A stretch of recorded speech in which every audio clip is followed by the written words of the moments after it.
Jessie, first of all, I absolutely agree. I would love to see Siege and Storm and Ruin and Rising to be adapted properly and see more of Alina.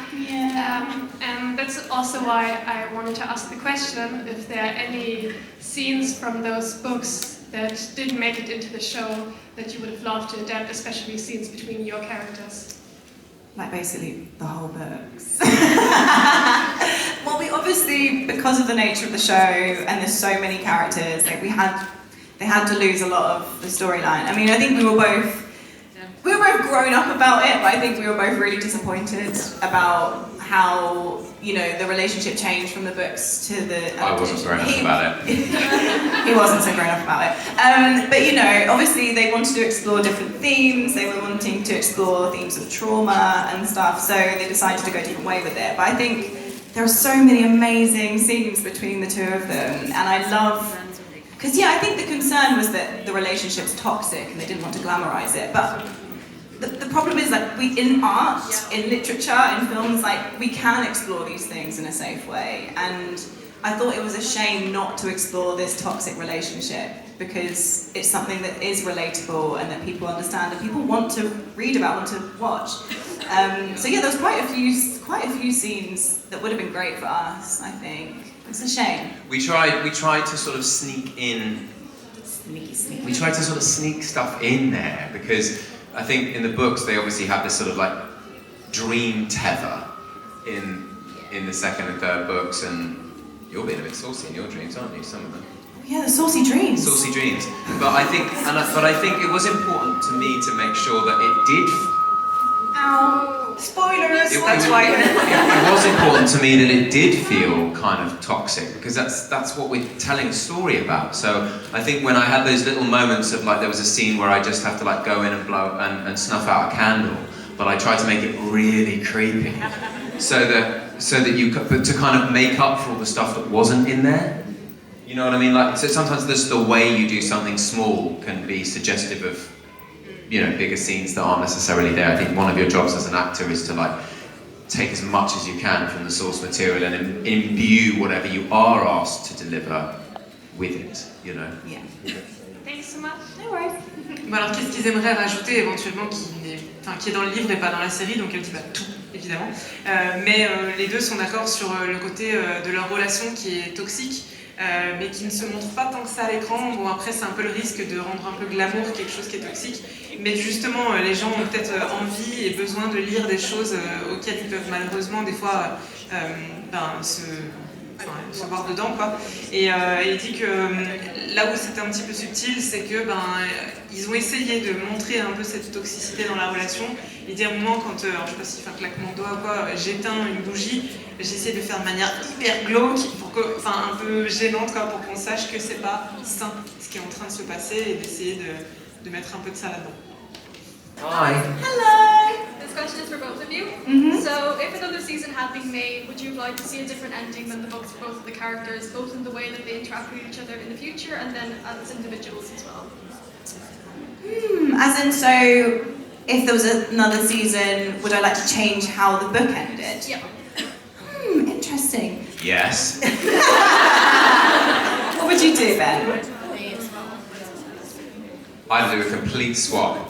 I'd have had you take the powers, right? But then something's happened and I get the sunlight powers, and then I'm suddenly a force for good, and you're just evil and torturous, and then we're warring again, but like love warring. Love warring, I like it.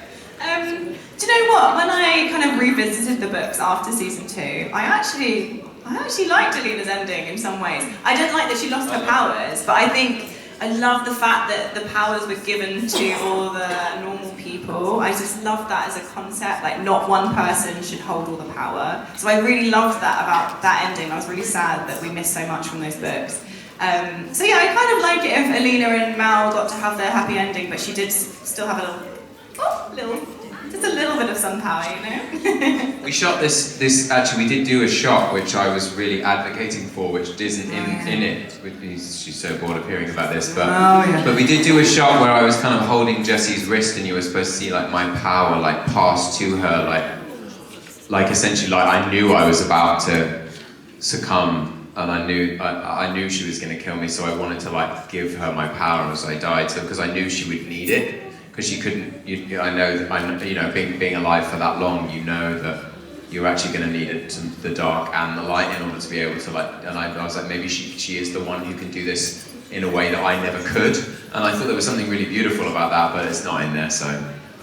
Whoa. What can you do? But it was a good question. Yeah. Qu'est-ce qui changerait s'il y avait une nouvelle saison là qui avait lieu de différent par rapport à la fin des livres? Et donc elle dit que en fait elle aime bien le fait que son personnage n'ait plus de pouvoir à la fin. Alors spoiler, pour ceux qui n'ont pas lu, on ne sait jamais. Et que elle aime bien l'idée que ce ne soit pas une personne qui possède le pouvoir, mais que tout le monde en ait un petit peu, et qu'il y ait cette fin-là pour son perso. Et Ben disait que lui, évidemment qu'il changerait la fin, ça c'est une certitude, mais il aurait aimé imaginer peut-être que d'un coup, elle récupère tous ses pouvoirs, elle devienne mauvaise, et que lui il récupère la lumière et devienne un personnage qui soit bon. Et du coup ça continue comme ça, et qu'il y a une scène qui a été coupée qu'il avait suggérée où il tient le poignet de Alina et il lui transfère un petit peu au moment de succomber son pouvoir en partie, parce qu'il faut qu'il y ait un équilibre entre la lumière et l'ombre, et voilà. So it's a question about Alina in the show, but both of you can answer, so don't worry, Ben. Never. So the ending of season 2 is a little bit different from the book. So I was wondering, do you think Alina would have overcome the Methost? And if not, what would have been the future? Well, I don't really know what the writers were planning, but I was really thinking, you know, just to try to make sense of the script and where it was going, I was like feeling that Alina was going to go, she's going to go dark. Yeah. You know, that's what I was imagining for a third season, that she was going to, because I think her journey was all about, you know, having to deal with all the pressure, and sometimes that makes you go the wrong way. And I was really excited to explore dark Alina. It's a shame, such a shame. Je vais résumer les réponses pour qu'on puisse avoir plus de temps pour les questions, mais en gros, les différences, c'est pas la même fin dans les livres que dans la série. Est-ce qu'elle aurait vu des choses différentes et elle aurait aimé exploiter le côté sombre, justement, des pouvoirs de son personnage, et pourquoi pas devenir un petit peu plus mauvaise. C'est ça qui aurait été intéressant. Merci.